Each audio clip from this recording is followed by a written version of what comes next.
ನಮಸ್ತೆ ಮಕ್ಕಳ. ನನ್ನ ಹೆಸರು ಭೋಜರಾಜ್ ಅಂತ ಹೇಳಿ ನಾನು ಶಿಕ್ಷಣ ಫೌಂಡೇಶನ್ ಇಂದ ಬರ್ತಾ ಇದ್ದೀನಿ. ಈಗ ನಾನು ನಮ್ಮ ಪ್ರೋಗ್ರಾಮ್ ಬಗ್ಗೆ ಎಕ್ಸ್ಪ್ಲೇನ್ ಮಾಡ್ತೀನಿ. ಈ ವರ್ಷದ ಹೊಸ ಪ್ರೋಗ್ರಾಮ್ ಬಗ್ಗೆ ಎಕ್ಸ್ಪ್ಲೇನ್ ಮಾಡ್ತೀನಿ. ಯಾವ್ದಪ್ಪ ಅಂತ ಹೇಳಿದ್ರೆ SSAP ಅಂತ ಹೇಳಿ.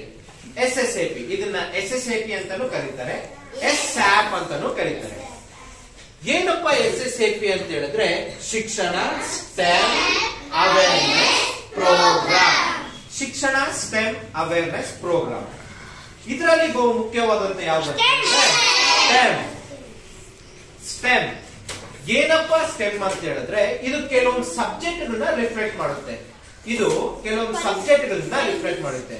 ಯಾವ ಸಬ್ಜೆಕ್ಟು ಅಂತ ಹೇಳಿದ್ರೆ science, technology, engineering, maths. Science, technology, engineering and mathematics. ಸರಿನಾ? ಈಗ ಸೈನ್ಸ್ ಅಂತ ಬಂದ್ರೆ ನಮ್ಗೆ ಸೈನ್ಸ್ ಅಲ್ಲಿ ಏನಂತ ಗೊತ್ತು? What is science? ಉದಾಹರಣೆಗೆ ಈಗ ನಾವು ಪಠ್ಯಪುಸ್ತಕ ಸೈನ್ಸ್ ಪಠ್ಯಪುಸ್ತಕಗಳನ್ನ ತೆಗೆದ ತಕ್ಷಣ ನಮ್ಗೆ ಏನ್ ಕಾಣುತ್ತೆ? ಚಿತ್ರ. ಕೆಲವೊಂದು ಚಿತ್ರಗಳು ಕಾಣುತ್ತೆ.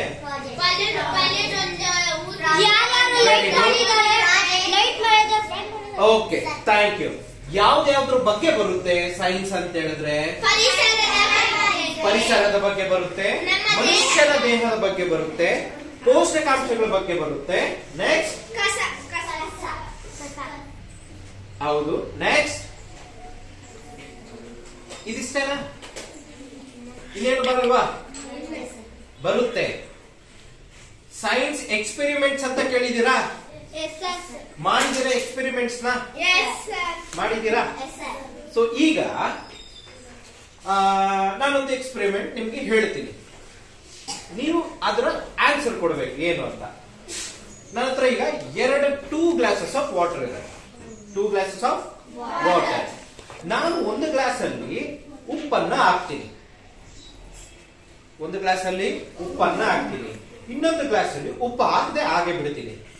2 ಗ್ಲಾಸ್ ಅಲ್ಲಿ ಒಂದೊಂದು ಮೊಟ್ಟೆಗಳನ್ನ ಹಾಕ್ತೀನಿ. 2 ಗ್ಲಾಸ್ ಅಲ್ಲಿ ಒಂದೊಂದು ಮೊಟ್ಟೆಗಳನ್ನ ಹಾಕ್ತೀನಿ. ಹಾಕಿದ ನಂತರ ಈಗ ಯಾವ ಗ್ಲಾಸ್ ನಲ್ಲಿರೋ ಮೊಟ್ಟೆ ತೇಲುತ್ತೆ, ಯಾವ ಗ್ಲಾಸ್ ನಲ್ಲಿ ಇರೋ ಮೊಟ್ಟೆ ಮುಳುಗುತ್ತೆ? ತೇಲುತ್ತೆ,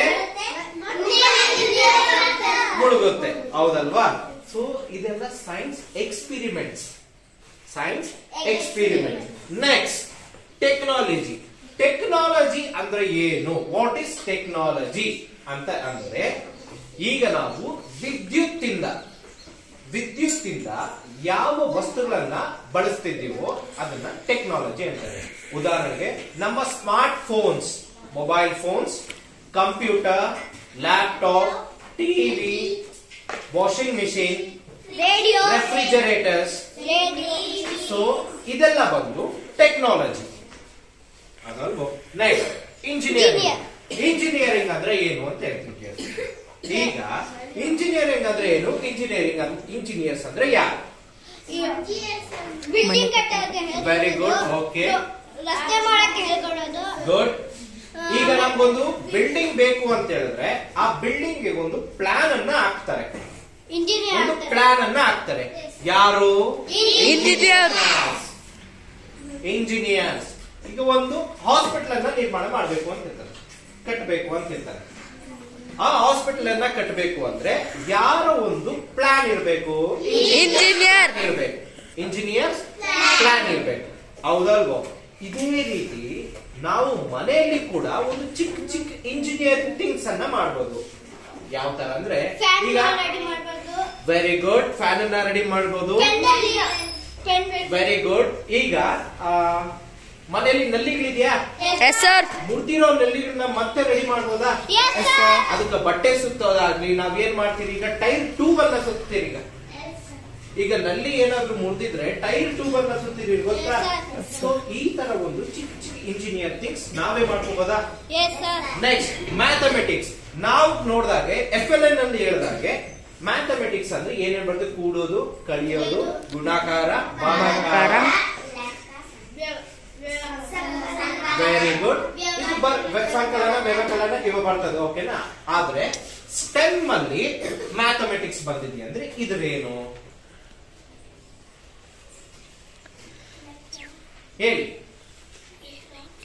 ಈಗ ಆಲ್ರೆಡಿ ನಾವಲ್ಲಿ ಏನ್ ಮಾಡಿದ್ರಿ, FNL ಅಲ್ಲಿ ಏನ್ ಹೇಳ್ಕೊಟ್ಟಿದ್ ನಿಮ್ಗೆ, ಬೇಸಿಕ್ಸ್ ಅನ್ನ ಬರ್ತದೆ. ಆದ್ರೆ ಸ್ಟೆಮ್ ಅಲ್ಲಿ ಮ್ಯಾಥಮೆಟಿಕ್ಸ್ ಬಂದಿದೆ ಅಂದ್ರೆ ಏನು, ಕೂಡೋದು, ಕಲಿಯೋದು, ಮತ್ತೆ ಭಾಗಕಾರ, ಗುಣಕಾರ ಅದನ್ನ ಬಿಟ್ಟು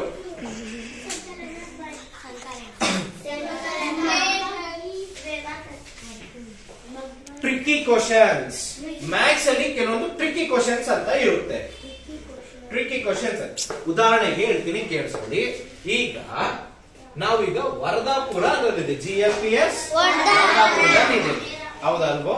ಈಗ ಉದಾಹರಣೆಗೆ ವರದಾಪುರದಿಂದ ಹೊಸಕೋಟೆಗೆ 10 ಕಿಲೋಮೀಟರ್ ಇದೆ ಅಂತ ಅನ್ಕೊಳ್ಳಿ. ಹೊಸಕೋಟೆಯಿಂದ ಬೆಂಗಳೂರಿಗೆ 10 ಕಿಲೋಮೀಟರ್ ಇದೆ ಅಂತ ಅನ್ಕೊಳ್ಳೋಣ. ಬೆಂಗಳೂರಿಂದ ಮೈಸೂರಿಗೆ 10 ಕಿಲೋಮೀಟರ್ ಇದೆ ಅಂತ ಅನ್ಕೊಳ್ಳೋಣ.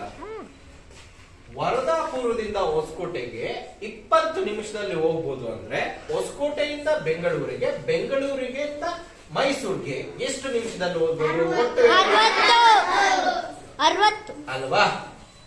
ಹೌದಾ ಅಲ್ವೋ? ಇದನ್ನೇ ಟ್ರಿಕ್ಕಿ ಕ್ವಶನ್ಸ್ ಅಂತ ಹೇಳಿ ಕರೀತಾರೆ. ಸರಿನಾ? ಈಗ ನಾವು ಈ ಸ್ಟೆಮ್ ಅಲ್ಲಿ ವರ್ಷಕ್ಕೆ ಒಂದು ಪುಸ್ತಕವನ್ನ ಕೊಡ್ತೀವಿ. ಆ ಒಂದು ಪುಸ್ತಕದಲ್ಲಿ ಏನಿರುತ್ತೆ ಅಂದ್ರೆ 32 ಚಟುವಟಿಕೆಗಳಿರ್ತದೆ. ನೀವು ಅದನ್ನ ವಾರಕ್ಕೆ